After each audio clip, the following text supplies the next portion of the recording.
Hello everyone, I'm Jason from Group 9 and I'm from Indonesia and I will be presenting about the Omnibus Law boost Indonesian growth prospects.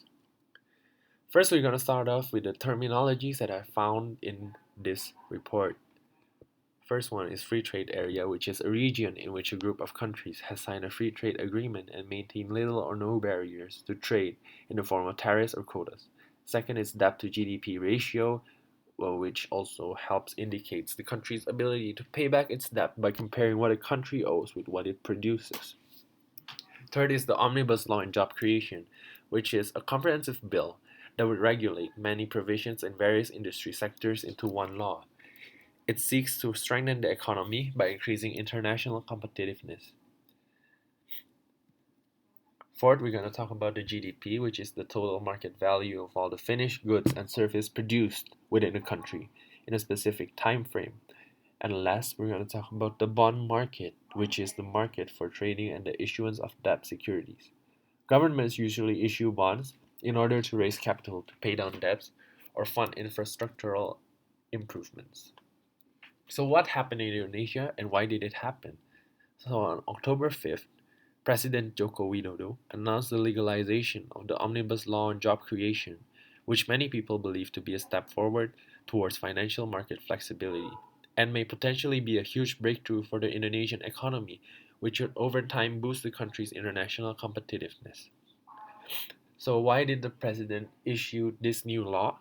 It is because Indonesia is trying to increase the international financial competitiveness, and also because there is a huge threat that an increase in the country's debt due to the funding of coronavirus relief spending, which may further increase the debt to GDP ratio. And also, foreigners have flown further away from the Indonesian bond market and now hold about 27% of the country's debt, which is considerably low from the start of the year, which was as high as 39%. This could be a huge problem for Indonesia because of the huge spending to relieve the coronavirus situation, but there is no cash inflow coming into Indonesia. Therefore, the debt, in order to gain capital, they have to increase their debt, and they would have problem on paying off the debts. So, what is the potential impacts of the issuance of the omnibus law?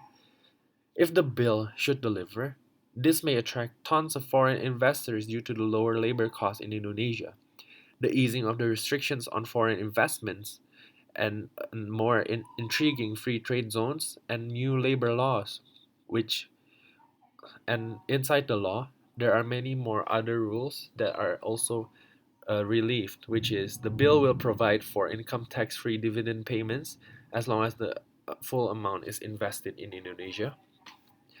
It will decrease the corporate income tax from 25 to 20%, and also uh, because Indonesia's interest tax rate of 20% is very high relative to other APAC countries. The proposed omnibus law will also provide for reduction of the rate of income tax coming from interest payments. Also, the potential impacts is that it will increase Indonesia's GDP because the ongoing pandemic has halted tons of export import activities. Hence, it will over time lower the debt to GDP ratio and increase the fiscal inflows. And the new law should help lower the long-standing impediments to conducting business in Indonesia by reducing red tape, easing restrictions on foreign investments, and provide more incentives to free trade zones, which is a very beneficial new condition situation for foreign investors to reinvest in Indonesia's bond market and stock market. In my opinion, for a long time, I think Indonesia's government has not done enough to attract foreign investors due to the complicated laws surrounding foreign investors and labor.